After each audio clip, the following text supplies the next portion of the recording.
Classic Audiobooks Library presents The Legend of Sleepy Hollow, written by Washington Irving, narrated by Eli Grant.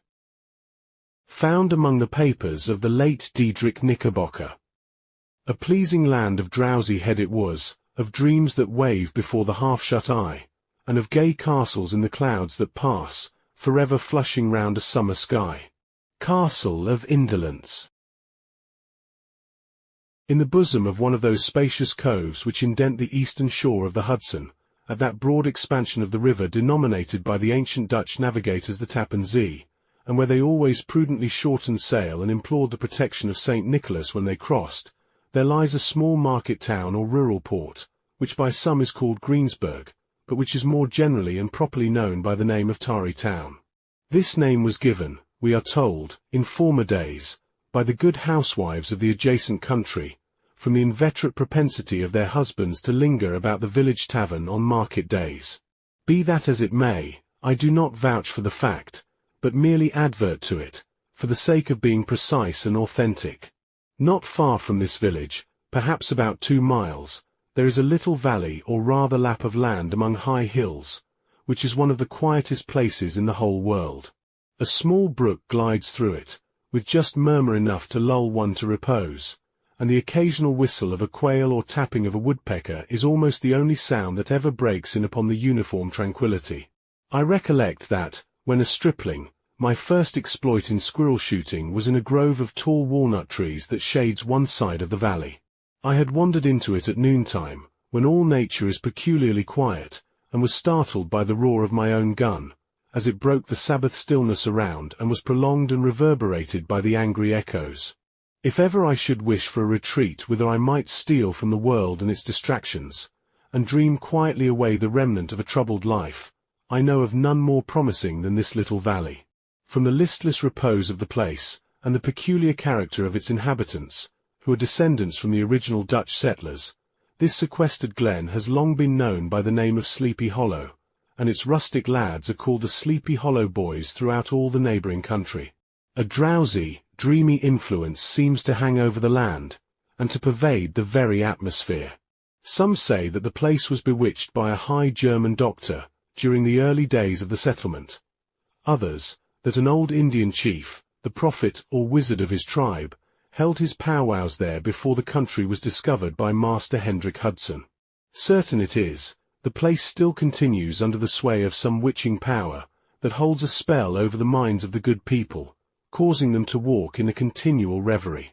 They are given to all kinds of marvelous beliefs, are subject to trances and visions, and frequently see strange sights, and hear music and voices in the air.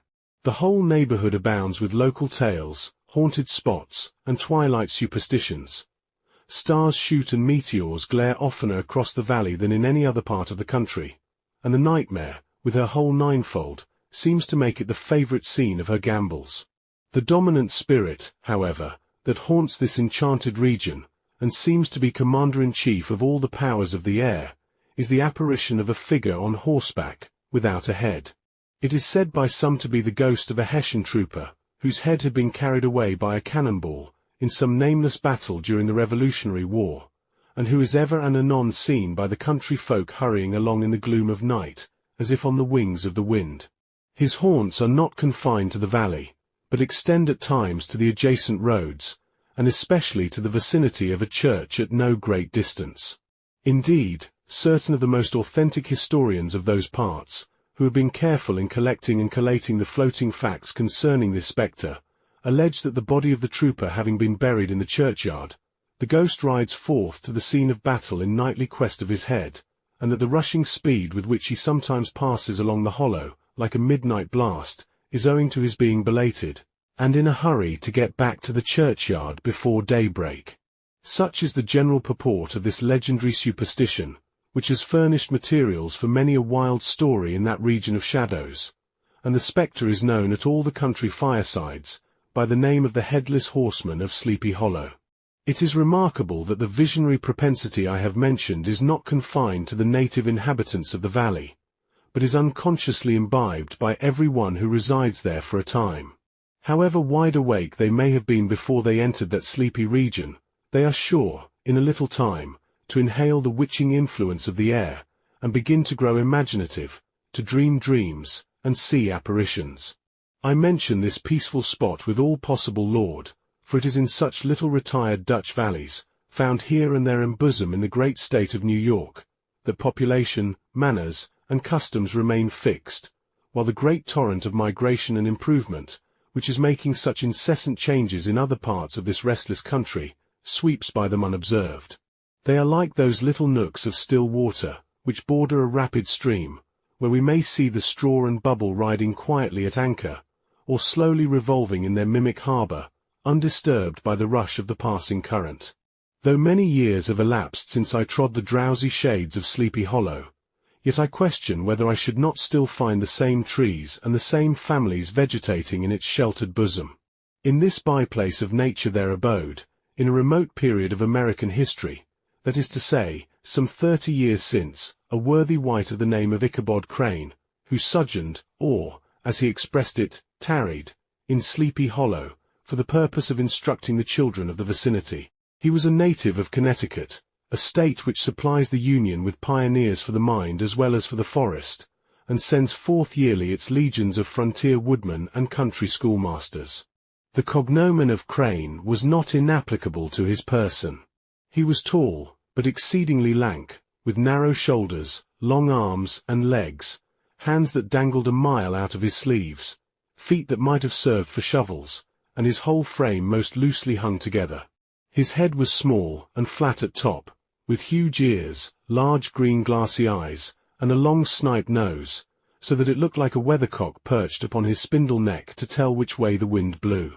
To see him striding along the profile of a hill on a windy day, with his clothes bagging and fluttering about him, one might have mistaken him for the genius of famine descending upon the earth, or some scarecrow eloped from a cornfield.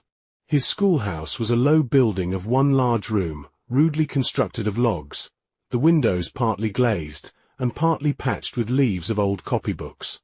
It was most ingeniously secured at vacant hours, by a withe twisted in the handle of the door, and stakes set against the window shutters, so that though a thief might get in with perfect ease, he would find some embarrassment in getting out, an idea most probably borrowed by the architect, Joost van Houten, from the mystery of an eel pot. The schoolhouse stood in a rather lonely but pleasant situation, just at the foot of a woody hill, with a brook running close by, and a formidable birch tree growing at one end of it. From hence the low murmur of his pupils' voices, conning over their lessons, might be heard in a drowsy summer's day, like the hum of a bee-hive, interrupted now and then by the authoritative voice of the master, in the tone of menace or command, or, peradventure, by the appalling sound of the birch, as he urged some tardy loiterer along the flowery path of knowledge. Truth to say, he was a conscientious man, and ever bore in mind the golden maxim, spare the rod and spoil the child. Ichabod Crane's scholars certainly were not spoiled. I would not have it imagined, however, that he was one of those cruel potentates of the school who joy in the smart of their subjects. On the contrary, he administered justice with discrimination rather than severity, taking the burden off the backs of the weak, and laying it on those of the strong. Your mere puny stripling, that winced at the least flourish of the rod, was passed by with indulgence, but the claims of justice were satisfied by inflicting a double portion on some little tough wrong-headed, broad-skirted Dutch urchin, who sulked and swelled and grew dogged and sullen beneath the birch. All this he called doing his duty by their parents, and he never inflicted a chastisement without following it by the assurance, so consolatory to the smarting urchin, that he would remember it and thank him for it the longest day he had to live. When school hours were over, he was even the companion and playmate of the larger boys, and on holiday afternoons would convoy some of the smaller ones home, who happened to have pretty sisters, or good housewives for mothers, noted for the comforts of the cupboard. Indeed, it behoved him to keep on good terms with his pupils. The revenue arising from his school was small, and would have been scarcely sufficient to furnish him with daily bread, for he was a huge feeder, and, though lank, had the dilating powers of an anaconda. But to help out his maintenance, he was, according to country custom in those parts, boarded and lodged at the houses of the farmers whose children he instructed. With these he lived successively a week at a time, thus going the rounds of the neighborhood, with all his worldly effects tied up in a cotton handkerchief. That all this might not be too onerous on the purses of his rustic patrons, who are apt to consider the costs of schooling a grievous burden, and schoolmasters as mere drones, he had various ways of rendering himself both useful and agreeable. He assisted the farmers occasionally in the lighter labors of their farms, helped to make hay, mended the fences, took the horses to water, drove the cows from pasture, and cut wood for the winter fire. He laid aside, too, all the dominant dignity and absolute sway with which he lauded it in his little empire, the school, and became wonderfully gentle and ingratiating. He found favor in the eyes of the mothers by petting the children, particularly the youngest, and like the lion bold, which whilom so magnanimously the lamb did hold, he would sit with a child on one knee, and rock a cradle with his foot for whole hours together. In addition to his other vocations, he was the singing master of the neighborhood, and picked up many bright shillings by instructing the young folks in psalmody. It was a matter of no little vanity to him on Sundays, to take his station in front of the church gallery, with a band of chosen singers, where, in his own mind, he completely carried away the palm from the parson.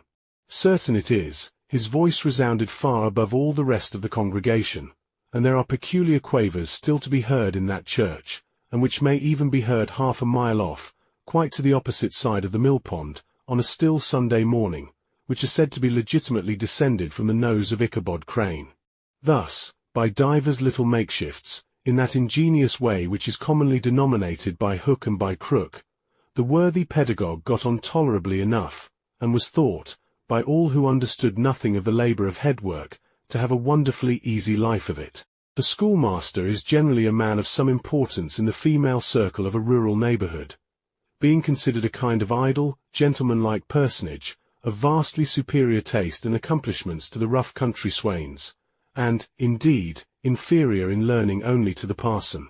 His appearance, therefore, is apt to occasion some little stir at the tea-table of a farmhouse, and the addition of a supernumerary dish of cakes or sweetmeats, or, peradventure, the parade of a silver teapot. Our man of letters, therefore, was peculiarly happy in the smiles of all the country damsels. How he would figure among them in the churchyard, between services on Sundays, gathering grapes for them from the wild vines that overran the surrounding trees, reciting for their amusement all the epitaphs on the tombstones, or sauntering, with a whole bevy of them, along the banks of the adjacent mill-pond, while the more bashful country bumpkins hung sheepishly back, envying his superior elegance and address. From his half-itinerant life, also, he was a kind of travelling gazette, carrying the whole budget of local gossip from house to house, so that his appearance was always greeted with satisfaction. He was, moreover, esteemed by the women as a man of great erudition, for he had read several books quite through, and was a perfect master of Cotton Mather's History of New England Witchcraft, in which, by the way, he most firmly and potently believed. He was, in fact, an odd mixture of small shrewdness and simple credulity. His appetite for the marvellous, and his powers of digesting it, were equally extraordinary, and both had been increased by his residence in this spellbound region. No tale was too gross or monstrous for his capacious swallow. It was often his delight, after his school was dismissed in the afternoon, to stretch himself on the rich bed of clover bordering the little brook that whimpered by his schoolhouse, and there con over old Mather's direful tales, until the gathering dusk of evening made the printed page a mere mist before his eyes. Then, as he wended his way by swamp and stream and awful woodland, to the farmhouse where he happened to be quartered, every sound of nature, at that witching hour, fluttered his excited imagination, the moan of the whip-poor-will from the hillside, the boding cry of the tree-toad, that harbinger of storm, the dreary hooting of the screech-owl, or the sudden rustling in the thicket of birds frightened from their roost. The fireflies, too, which sparkled most vividly in the darkest places, now and then startled him, as one of uncommon brightness would stream across his path, and if, by chance, a huge blockhead of a beetle came winging his blundering flight against him, the poor varlet was ready to give up the ghost, with the idea that he was struck with a witch's token. His only resource on such occasions, either to drown thought or drive away evil spirits, was to sing psalm tunes, and the good people of Sleepy Hollow, as they sat by their doors of an evening, were often filled with or at hearing his nasal melody, in linked sweetness long drawn out, floating from the distant hill or along the dusky road. Another of his sources of fearful pleasure was to pass long winter evenings with the old Dutch wives, as they sat spinning by the fire, with a row of apples roasting and spluttering along the hearth, and listened to their marvellous tales of ghosts and goblins, and haunted fields, and haunted brooks, and haunted bridges, and haunted houses, and particularly of the Headless Horseman, or Galloping Hessian of the Hollow, as they sometimes called him. He would delight them equally by his anecdotes of witchcraft, and of the direful omens and portentous sights and sounds in the air, which prevailed in the earlier times of Connecticut, and would frighten them woefully with speculations upon comets and shooting stars, and with the alarming fact that the world did absolutely turn round, and that they were half the time topsy-turvy. But if there was a pleasure in all this, while snugly cuddling in the chimney corner of a chamber that was all of a ruddy glow from the crackling wood fire, and where, of course, no spectre dared to show its face, it was dearly purchased by the terrors of his subsequent walk homewards. What fearful shapes and shadows beset his path, amidst the dim and ghastly glare of a snowy night! With what wistful look did he eye every trembling ray of light streaming across the waste fields from some distant window! How often was he appalled by some shrub covered with snow, which, like a sheeted spectre, beset his very path! How often did he shrink with curdling awe at the sound of his own steps on the frosty crust beneath his feet, and dread to look over his shoulder, lest he should behold some uncouth being tramping close behind him! And how often was he thrown into complete dismay by some rushing blast, howling among the trees, in the idea that it was the Galloping Hessian on one of his nightly scourings! All these, however, were mere terrors of the night, phantoms of the mind that walk in darkness, and though he had seen many spectres in his time, and been more than once beset by Satan in divers shapes, in his lonely perambulations, yet daylight put an end to all these evils, and he would have passed a pleasant life of it, in despite of the devil and all his works, if his path had not been crossed by a being that causes more perplexity to mortal man than ghosts, goblins, and the whole race of witches put together, and that was a woman. Among the musical disciples who assembled, one evening in each week, to receive his instructions in psalmody, was Katrina van Tassel, the daughter and only child of a substantial Dutch farmer. She was a blooming lass of fresh 18, plump as a partridge, ripe and melting and rosy-cheeked as one of her father's peaches, and universally famed, not merely for her beauty, but her vast expectations.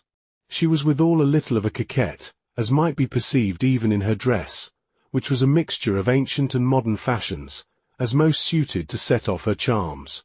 She wore the ornaments of pure yellow gold, which her great-great-grandmother had brought over from Sardam, the tempting stomacher of the olden time, and withal a provokingly short petticoat, to display the prettiest foot and ankle in the country round.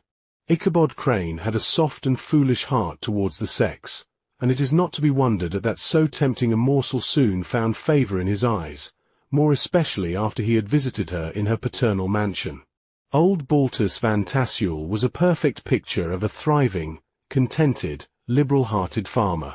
He seldom, it is true, sent either his eyes or his thoughts beyond the boundaries of his own farm, but within those everything was snug, happy, and well-conditioned. He was satisfied with his wealth, but not proud of it, and piqued himself upon the hearty abundance, rather than the style in which he lived. His stronghold was situated on the banks of the Hudson, in one of those green, sheltered, fertile nooks in which the Dutch farmers are so fond of nestling. A great elm tree spread its broad branches over it, at the foot of which bubbled up a spring of the softest and sweetest water, in a little well formed of a barrel, and then stole sparkling away through the grass, to a neighbouring brook, that babbled along among alders and dwarf willows. Hard by the farmhouse was a vast barn, that might have served for a church, every window and crevice of which seemed bursting forth with the treasures of the farm. The flail was busily resounding within it from morning to night.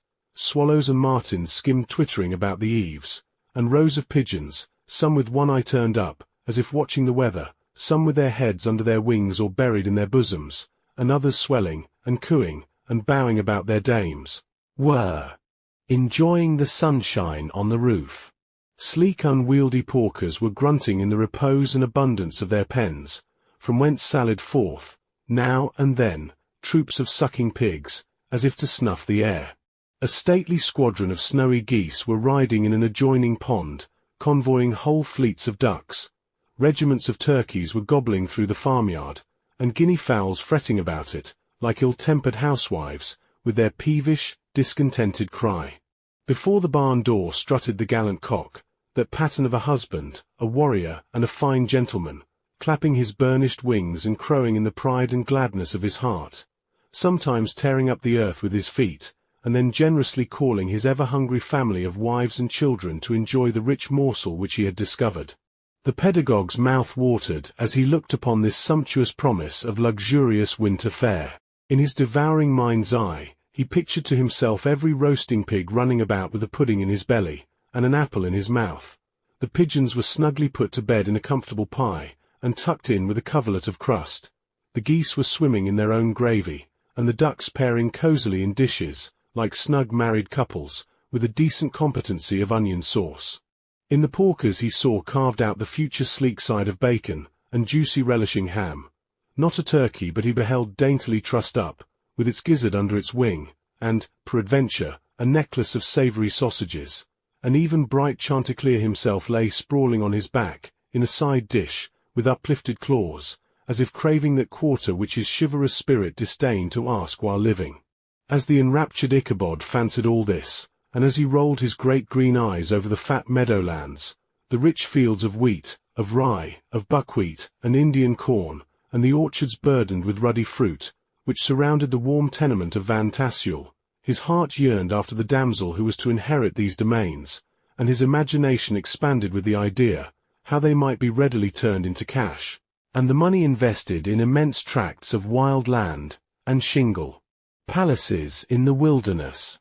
Nay, his busy fancy already realized his hopes, and presented to him the blooming Katrina, with a whole family of children, mounted on the top of a wagon loaded with household trumpery, with pots and kettles dangling beneath, and he beheld himself bestriding a pacing mare, with a colt at her heels, setting out for Kentucky, Tennessee, or the Lord knows where.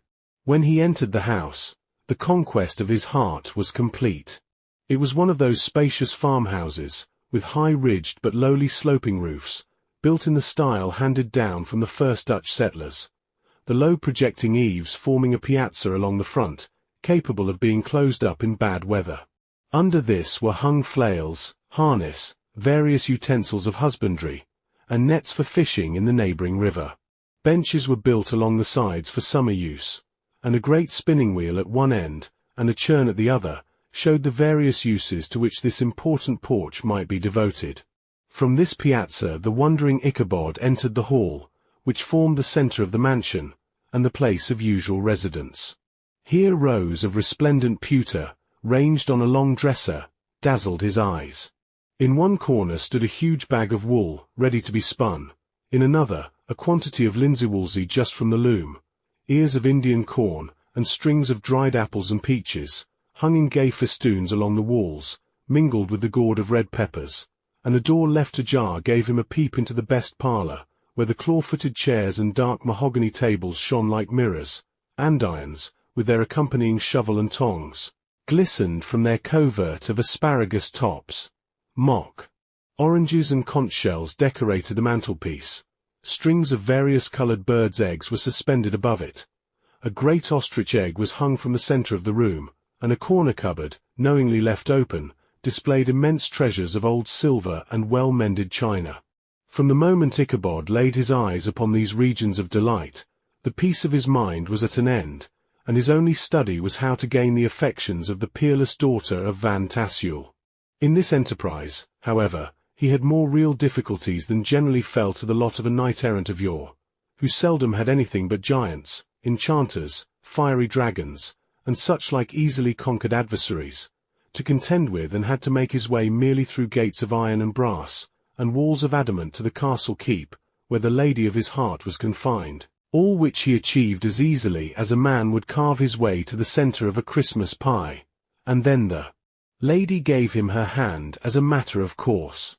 Ichabod, on the contrary, had to win his way to the heart of a country coquette, beset with a labyrinth of whims and caprices, which were forever presenting new difficulties and impediments, and he had to encounter a host of fearful adversaries of real flesh and blood, the numerous rustic admirers, who beset every portal to her heart, keeping a watchful and angry eye upon each other, but ready to fly out in the common cause against any new competitor.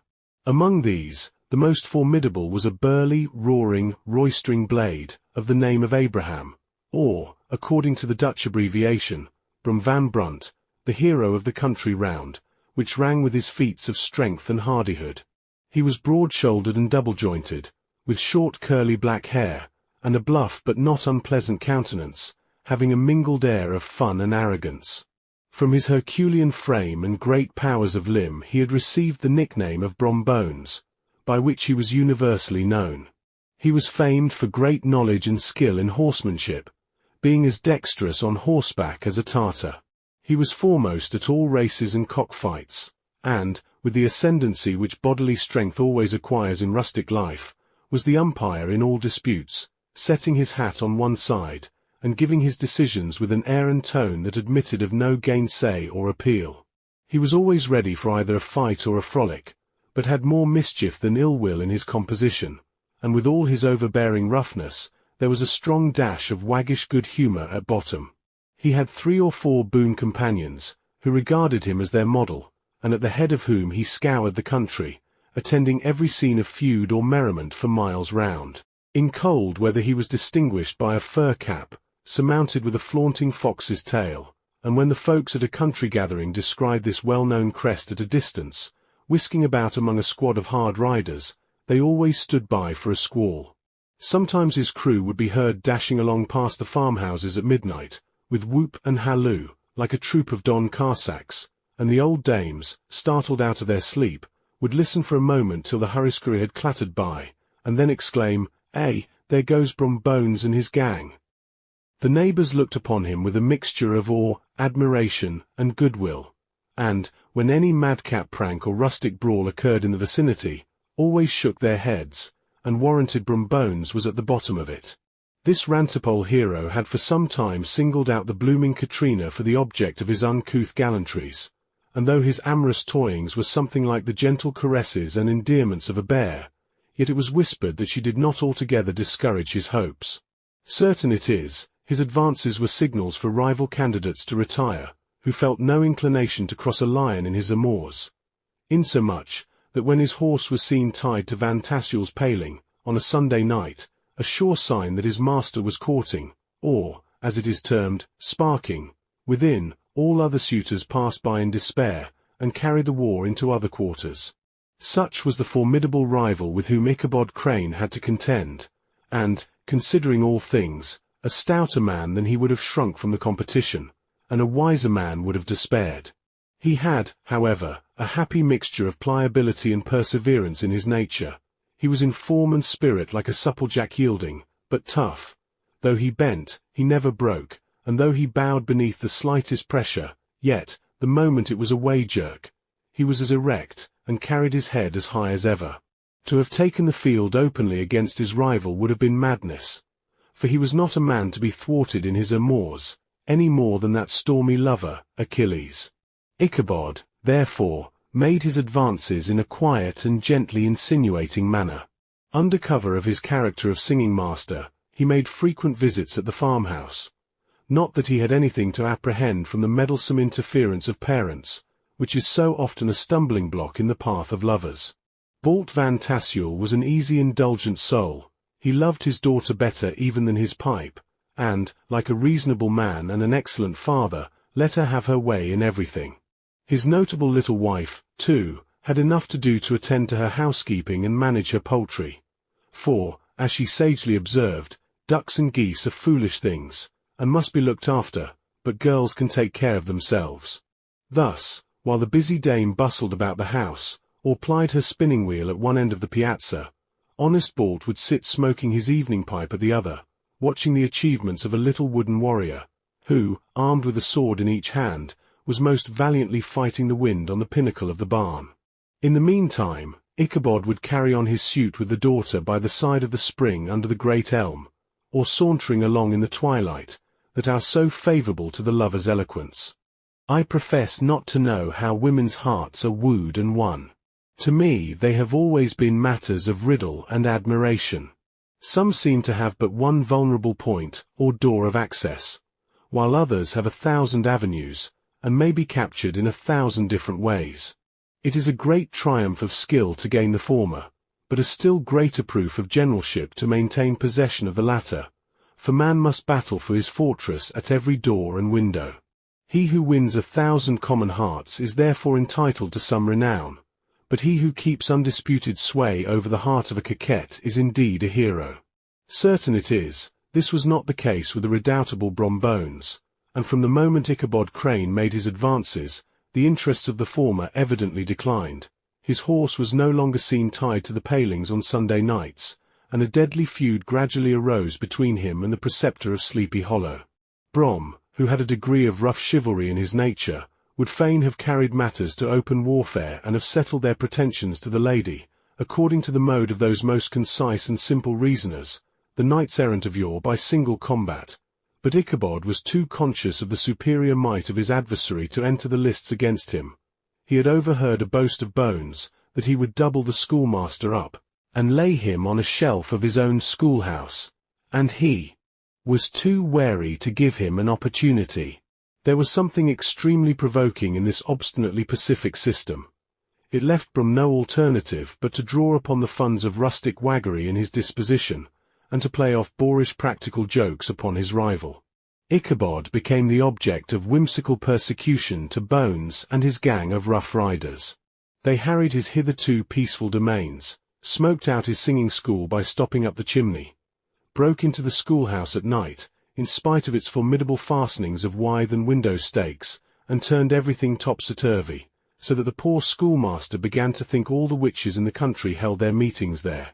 But what was still more annoying, Brom took all opportunities of turning him into ridicule in presence of his mistress, and had a scoundrel dog whom he taught to whine in the most ludicrous manner, and introduced as a rival of Ichabod's, to instruct her in psalmody.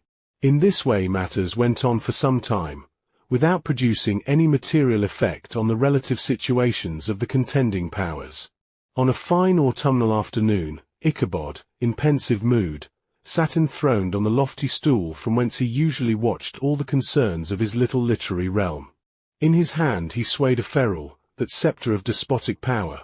The birch of justice reposed on 3 nails behind the throne, a constant terror to evil doers, while on the desk before him might be seen sundry contraband articles and prohibited weapons, detected upon the persons of idle urchins, such as half-munched apples, pop-guns, whirligigs, fly-cages, and whole legions of rampant little paper gamecocks. Apparently there had been some appalling act of justice recently inflicted, for his scholars were all busily intent upon their books, or slyly whispering behind them with one eye kept upon the master, and a kind of buzzing stillness reigned throughout the schoolroom. It was suddenly interrupted by the appearance of a negro in tow-cloth jacket and trousers, a round-crowned fragment of a hat, like the cap of Mercury, and mounted on the back of a ragged, wild, half-broken colt, which he managed with a rope by way of halter.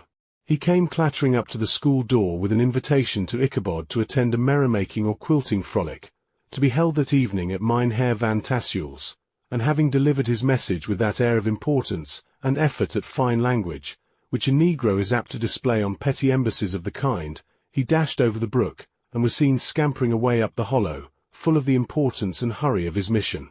All was now bustle and hubbub in the late quiet schoolroom. The scholars were hurried through their lessons without stopping at trifles. Those who were nimble skipped over half with impunity, and those who were tardy had a smart application now and then in the rear, to quicken their speed or help them over a tall word.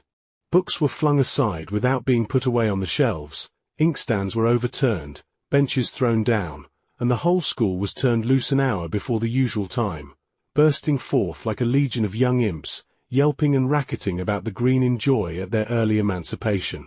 The gallant Ichabod now spent at least an extra half-hour at his toilet, brushing and furbishing up his best, and indeed only suit of rusty black, and arranging his locks by a bit of broken looking-glass that hung up in the schoolhouse. That he might make his appearance before his mistress in the true style of a cavalier, He borrowed a horse from the farmer with whom he was domiciliated, a choleric old Dutchman of the name of Hans van Ripper, and, thus gallantly mounted, issued forth like a knight-errant in quest of adventures. But it is meet I should, in the true spirit of romantic story, give some account of the looks and equipments of my hero and his steed. The animal he bestrode was a broken-down plough horse, that had outlived almost everything but its viciousness. He was gaunt and shagged, with a ewe neck and a head like a hammer. His rusty mane and tail were tangled and knotted with burrs. One eye had lost its pupil, and was glaring and spectral, but the other had the gleam of a genuine devil in it. Still he must have had fire and metal in his day, if we may judge from the name he bore of gunpowder. He had, in fact, been a favourite steed of his master's, the choleric Van Ripper, who was a furious rider, and had infused, very probably, some of his own spirit into the animal. For, old and broken down as he looked, there was more of the lurking devil in him than in any young filly in the country. Ichabod was a suitable figure for such a steed. He rode with short stirrups, which brought his knees nearly up to the pommel of the saddle. His sharp elbows stuck out like grasshoppers. He carried his whip perpendicularly in his hand, like a sceptre, and as his horse jogged on, the motion of his arms was not unlike the flapping of a pair of wings. A small wool hat rested on the top of his nose, for so his scanty strip of forehead might be called, and the skirts of his black coat fluttered out almost to the horse's tail. Such was the appearance of Ichabod and his steed as they shambled out of the gate of Hans van Ripper, and it was altogether such an apparition as is seldom to be met with in broad daylight. It was, as I have said, a fine autumnal day. The sky was clear and serene, and nature wore that rich and golden livery which we always associate with the idea of abundance. The forests had put on their sober brown and yellow, while some trees of the tenderer kind had been nipped by the frosts into brilliant dyes of orange, purple, and scarlet. Streaming files of wild ducks began to make their appearance high in the air. The bark of the squirrel might be heard from the groves of beech and hickory nuts, and the pensive whistle of the quail at intervals from the neighbouring stubble field. The small birds were taking their farewell banquets. In the fullness of their revelry, they fluttered, chirping and frolicking from bush to bush, and tree to tree, capricious from the very profusion and variety around them. There was the honest cock-robin, the favourite game of stripling sportsmen, with its loud querulous note, and the twittering blackbirds flying in sable clouds, and the golden-winged woodpecker with his crimson crest, his broad black gorget, and splendid plumage, and the cedar bird, with its red-tipped wings and yellow-tipped tail and its little Montero cap of feathers, and the blue jay, that noisy coxcomb, in his gay light blue coat and white underclothes, screaming and chattering, nodding and bobbing and bowing, and pretending to be on good terms with every songster of the grove. As Ichabod jogged slowly on his way, his eye, ever open to every symptom of culinary abundance, ranged with delight over the treasures of jolly autumn. On all sides he beheld vast store of apples, some hanging in oppressive opulence on the trees, some gathered into baskets and barrels for the market, others heaped up in rich piles for the cider press. Farther on he beheld great fields of Indian corn, with its golden ears peeping from their leafy coverts, and holding out the promise of cakes and hasty pudding, and the yellow pumpkins lying beneath them, turning up their fair round bellies to the sun, and giving ample prospects of the most luxurious of pies.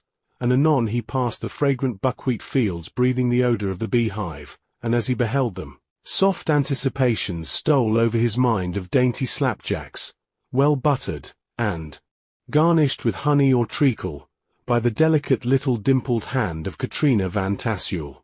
Thus feeding his mind with many sweet thoughts and sugared suppositions, he journeyed along the sides of a range of hills which look out upon some of the goodliest scenes of the mighty Hudson.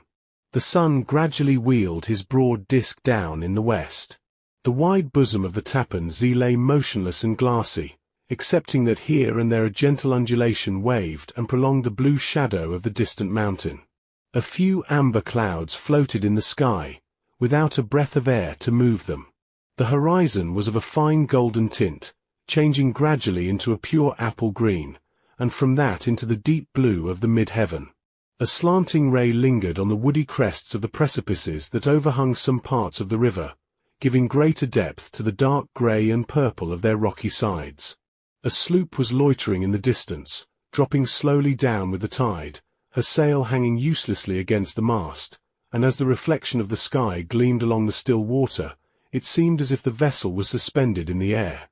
It was toward evening that Ichabod arrived at the castle of the Heer van Tassel, which he found thronged with the pride and flower of the adjacent country. Old farmers, a spare leathern-faced race, in homespun coats and breeches, blue stockings, huge shoes, and magnificent pewter buckles. Their brisk, withered little dames, in close-crimped caps, long-waisted short gowns, homespun petticoats, with scissors and pincushions, and gay calico pockets hanging on the outside. Buxom lasses, almost as antiquated as their mothers, excepting where a straw hat, a fine ribbon, or perhaps a white frock, gave symptoms of city innovation. The sons, in short square-skirted coats, with rows of stupendous brass buttons, and their hair generally queued in the fashion of the times, especially if they could procure an eelskin for the purpose, it being esteemed throughout the country as a potent nourisher and strengthener of the hair. Brom Bones, however, was the hero of the scene, having come to the gathering on his favourite steed Daredevil, a creature, like himself, full of mettle and mischief, and which no one but himself could manage. He was, in fact, noted for preferring vicious animals, given to all kinds of tricks which kept the rider in constant risk of his neck, for he held a tractable, well-broken horse as unworthy of a lad of spirit. Fain would I pause to dwell upon the world of charms that burst upon the enraptured gaze of my hero, as he entered the state parlour of Van Tassel's mansion. Not those of the bevy of buxom lasses, with their luxurious display of red and white, but the ample charms of a genuine Dutch country tea-table, in the sumptuous time of autumn. Such heaped-up platters of cakes of various and almost indescribable kinds, known only to experienced Dutch housewives. There was the doughty doughnut, the tender au lait coke, and the crisp and crumbling cruller, sweet cakes and short cakes, ginger cakes and honey cakes, and the whole family of cakes. And then there were apple pies, and peach pies, and pumpkin pies, besides slices of ham and smoked beef, and moreover delectable dishes of preserved plums, and peaches, and pears, and quinces, not to mention broiled shad and roasted chickens, together with bowls of milk and cream, all mingled higgledy-piggledy, pretty much as I have enumerated them, with the motherly teapot sending up its clouds of vapour from the midst. Heaven bless the mark. I want breath and time to discuss this banquet as it deserves, and am too eager to get on with my story. Happily, Ichabod Crane was not in so great a hurry as his historian, but did ample justice to every dainty. He was a kind and thankful creature, whose heart dilated in proportion as his skin was filled with good cheer, and whose spirits rose with eating, as some men's do with drink. He could not help, too, rolling his large eyes round him as he ate, and chuckling with the possibility that he might one day be lord of all this scene of almost unimaginable luxury and splendour. Then, he thought, how soon he'd turn his back upon the old schoolhouse, snap his fingers in the face of Hans van Ripper, and every other niggardly patron, and kick any itinerant pedagogue out of doors that should dare to call him comrade. Old Baltus van Tassel moved about among his guests with a face dilated with content and good humour, round and jolly as the harvest moon. His hospitable attentions were brief, but expressive, being confined to a shake of the hand, a slap on the shoulder, a loud laugh, and a pressing invitation to fall to and help themselves. And now the sound of the music from the common room, or hall, summoned to the dance. The musician was an old grey-headed negro, who had been the itinerant orchestra of the neighbourhood for more than half a century. His instrument was as old and battered as himself. The greater part of the time he scraped on 2 or 3 strings, accompanying every movement of the bow with a motion of the head, bowing almost to the ground, and stamping with his foot whenever a fresh couple were to start. Ichabod prided himself upon his dancing as much as upon his vocal powers. Not a limb, not a fibre about him was idle, and to have seen his loosely hung frame in full motion, and clattering about the room, you would have thought St. Vitus himself, that blessed patron of the dance, was figuring before you in person. He was the admiration of all the negroes, who, having gathered, of all ages and sizes, from the farm and the neighbourhood, stood forming a pyramid of shining black faces at every door and window, gazing with delight at the scene, rolling their white eyeballs, and showing grinning rows of ivory from ear to ear. How could the flogger of urchins be otherwise than animated and joyous? The lady of his heart was his partner in the dance, and smiling graciously in reply to all his amorous oglings, while Brombones, sorely smitten with love and jealousy, sat brooding by himself in one corner. When the dance was at an end, Ichabod was attracted to a knot of the sager folks, who, with old Van Tassel, sat smoking at one end of the piazza, gossiping over former times, and drawing out long stories about the war. This neighborhood, at the time of which I am speaking, was one of those highly favored places which abound with chronicle and great men. The British and American line had run near it during the war. It had, therefore, been the scene of marauding and infested with refugees, cowboys, and all kinds of border chivalry. Just sufficient time had elapsed to enable each storyteller to dress up his tale with a little becoming fiction, and, in the indistinctness of his recollection, to make himself the hero of every exploit. There was the story of Dofue Martling, a large blue-bearded Dutchman, who had nearly taken a British frigate with an old iron 9-pounder from a mud breastwork, only that his gun burst at the 6th discharge.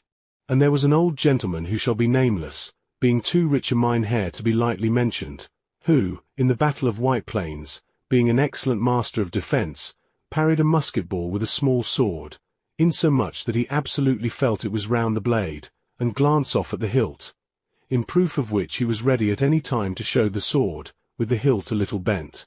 There were several more that had been equally great in the field, not one of whom but was persuaded that he had a considerable hand in bringing the war to a happy termination. But all these were nothing to the tales of ghosts and apparitions that succeeded. The neighborhood is rich in legendary treasures of the kind. Local tales and superstitions thrive best in these sheltered, long-settled retreats, but are trampled underfoot by the shifting throng that forms the population of most of our country places. Besides, there is no encouragement for ghosts in most of our villages, for they have scarcely had time to finish their first nap and turn themselves in their graves, before their surviving friends have travelled away from the neighbourhood, so that when they turn out at night to walk their rounds, they have no acquaintance left to call upon. This is perhaps the reason why we so seldom hear of ghosts except in our long-established Dutch communities. The immediate cause, however, of the prevalence of supernatural stories in these parts was doubtless owing to the vicinity of Sleepy Hollow. There was a contagion in the very air that blew from that haunted region. It breathed forth an atmosphere of dreams and fancies infecting all the land. Several of the Sleepy Hollow people were present at Van Tassel's, and, as usual, were doling out their wild and wonderful legends.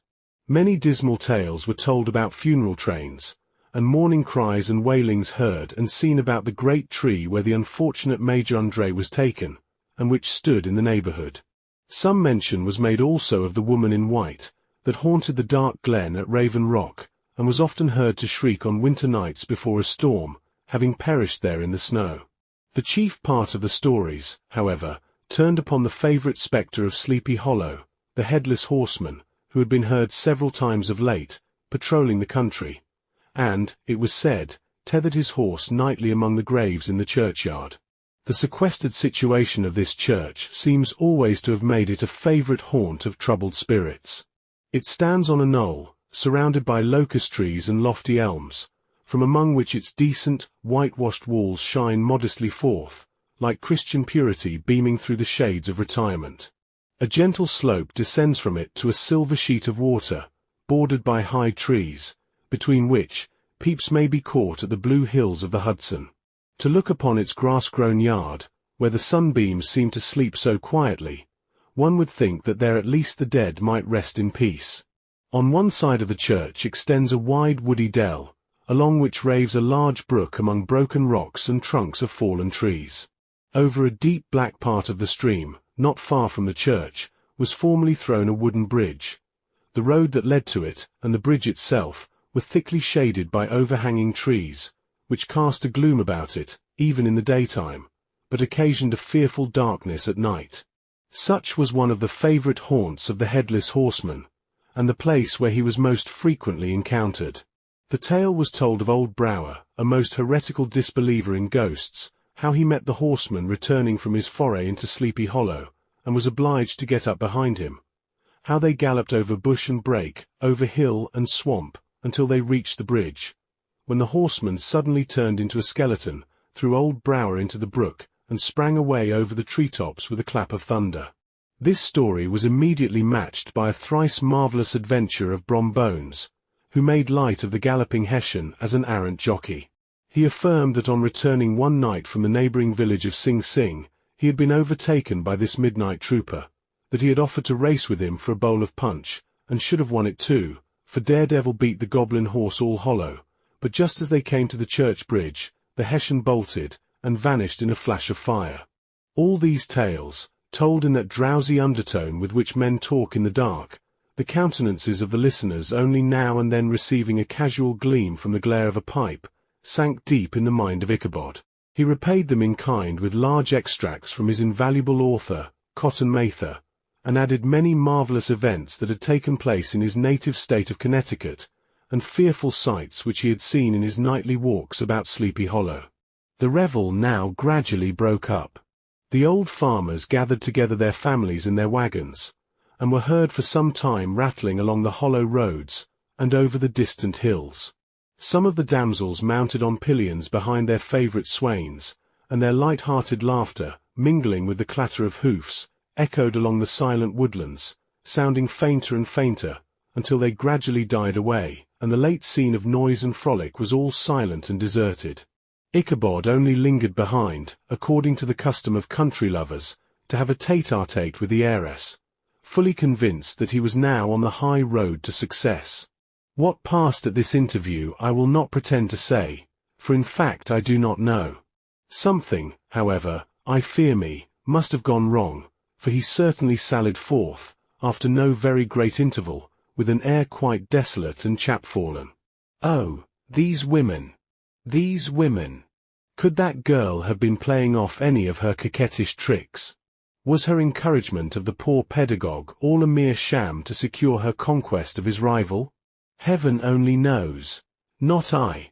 Let it suffice to say, Ichabod stole forth with the air of one who had been sacking a hen-roost, rather than a fair lady's heart.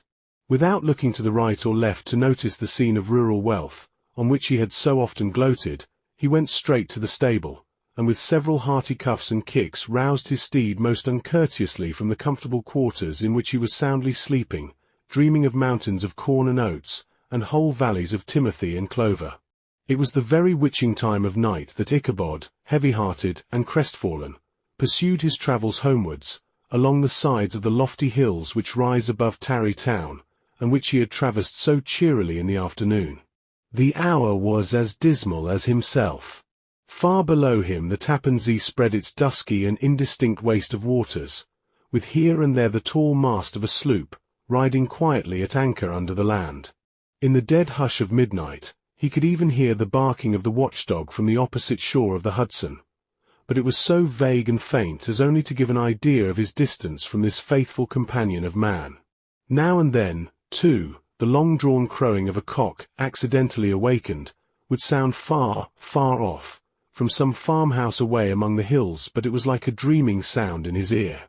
No signs of life occurred near him, but occasionally the melancholy chirp of a cricket, or perhaps the guttural twang of a bullfrog from a neighbouring marsh, as if sleeping uncomfortably and turning suddenly in his bed. All the stories of ghosts and goblins that he had heard in the afternoon now came crowding upon his recollection. The night grew darker and darker, the stars seemed to sink deeper in the sky, and driving clouds occasionally hid them from his sight. He had never felt so lonely and dismal. He was, moreover, approaching the very place where many of the scenes of the ghost stories had been laid. In the centre of the road stood an enormous tulip tree, which towered like a giant above all the other trees of the neighbourhood, and formed a kind of landmark. Its limbs were gnarled and fantastic, large enough to form trunks for ordinary trees, twisting down almost to the earth, and rising again into the air. It was connected with the tragical story of the unfortunate André, who had been taken prisoner hard by, and was universally known by the name of Major André's tree. The common people regarded it with a mixture of respect and superstition, partly out of sympathy for the fate of its ill-starred namesake, and partly from the tales of strange sights and doleful lamentations told concerning it. As Ichabod approached this fearful tree, he began to whistle. He thought his whistle was answered. It was but a blast sweeping sharply through the dry branches. As he approached a little nearer, he thought he saw something white, hanging in the midst of the tree. He paused and ceased whistling, but, on looking more narrowly, perceived that it was a place where the tree had been scathed by lightning, and the white wood laid bare. Suddenly he heard a groan, his teeth chattered, and his knees smote against the saddle. It was but the rubbing of one huge bough upon another, as they were swayed about by the breeze. He passed the tree in safety, but new perils lay before him. About 200 yards from the tree, a small brook crossed the road, and ran into a marshy and thickly wooded glen, known by the name of Wily Swamp. A few rough logs, laid side by side, served for a bridge over this stream. On that side of the road where the brook entered the wood, a group of oaks and chestnuts, matted thick with wild grapevines, threw a cavernous gloom over it. To pass this bridge was the severest trial. It was at this identical spot that the unfortunate André was captured, and under the covert of those chestnuts and vines were the sturdy yeomen concealed who surprised him. This has ever since been considered a haunted stream, and fearful are the feelings of the schoolboy who has to pass it alone after dark. As he approached the stream, his heart began to thump. He summoned up, however, all his resolution, gave his horse half a score of kicks in the ribs, and attempted to dash briskly across the bridge. But instead of starting forward, the perverse old animal made a lateral movement, and ran broadside against the fence. Ichabod, whose fears increased with the delay, jerked the reins on the other side, and kicked lustily with the contrary foot. It was all in vain. His steed started, it is true, but it was only to plunge to the opposite side of the road into a thicket of brambles and alder bushes. The schoolmaster now bestowed both whip and heel upon the starveling ribs of old Gunpowder, who dashed forward, snuffling and snorting, but came to a stand just by the bridge, with a suddenness that had nearly sent his rider sprawling over his head. Just at this moment a plashy tramp by the side of the bridge caught the sensitive ear of Ichabod. In the dark shadow of the grove, on the margin of the brook, he beheld something huge, misshapen, and towering. It stirred not, but seemed gathered up in the gloom, like some gigantic monster ready to spring upon the traveller. The hair of the affrighted pedagogue rose upon his head with terror. What was to be done? To turn and fly was now too late, and besides, what chance was there of escaping ghost or goblin, if such it was, which could ride upon the wings of the wind? Summoning up, therefore, a show of courage, he demanded in stammering accents, "Who are you?" He received no reply. He repeated his demand in a still more agitated voice. Still there was no answer. Once more he cudgelled the sides of the inflexible Gunpowder, and, shutting his eyes, broke forth with involuntary fervour into a psalm tune. Just then the shadowy object of alarm put itself in motion, and with a scramble and a bound stood at once in the middle of the road. Though the night was dark and dismal, yet the form of the unknown might now in some degree be ascertained. He appeared to be a horseman of large dimensions, and mounted on a black horse of powerful frame.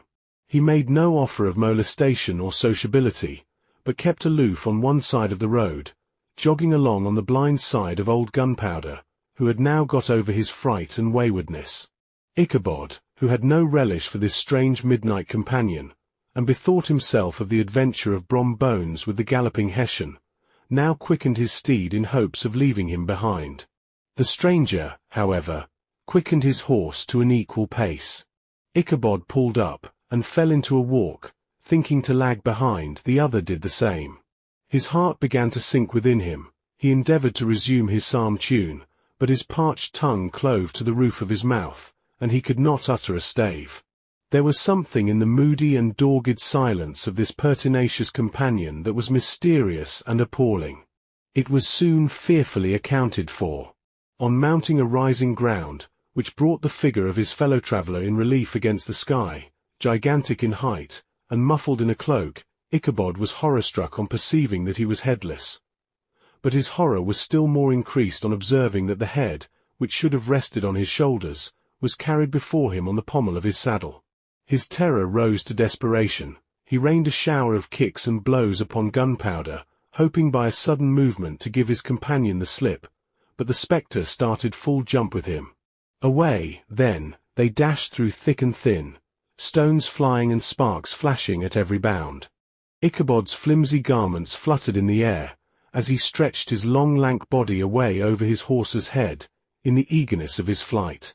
They had now reached the road which turns off to Sleepy Hollow, but Gunpowder, who seemed possessed with a demon, instead of keeping up it, made an opposite turn, and plunged headlong downhill to the left. This road leads through a sandy hollow shaded by trees for about a quarter of a mile, where it crosses the bridge famous in Goblin story, and just beyond swells the green knoll on which stands the whitewashed church. As yet the panic of the steed had given his unskilful rider an apparent advantage in the chase, but just as he had got halfway through the hollow, the girths of the saddle gave way, and he felt it slipping from under him. He seized it by the pommel, and endeavoured to hold it firm, but in vain, and had just time to save himself by clasping old Gunpowder round the neck, when the saddle fell to the earth, and he heard it trampled under foot by his pursuer. For a moment the terror of Hans Van Ripper's wrath passed across his mind, for it was his Sunday saddle, but this was no time for petty fears.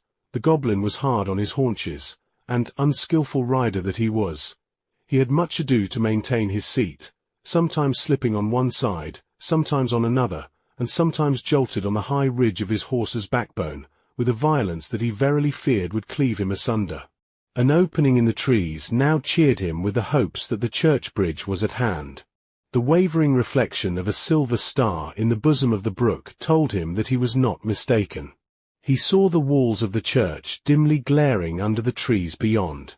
He recollected the place where Brombones's ghostly competitor had disappeared. "If I can but reach that bridge," thought Ichabod, "I am safe." Just then he heard the black steed panting and blowing close behind him. He even fancied that he felt his hot breath. Another convulsive kick in the ribs, and old Gunpowder sprang upon the bridge. He thundered over the resounding planks. He gained the opposite side, and now Ichabod cast a look behind to see if his pursuer should vanish, according to rule, in a flash of fire and brimstone. Just then he saw the goblin rising in his stirrups, and in the very act of hurling his head at him. Ichabod endeavoured to dodge the horrible missile, but too late.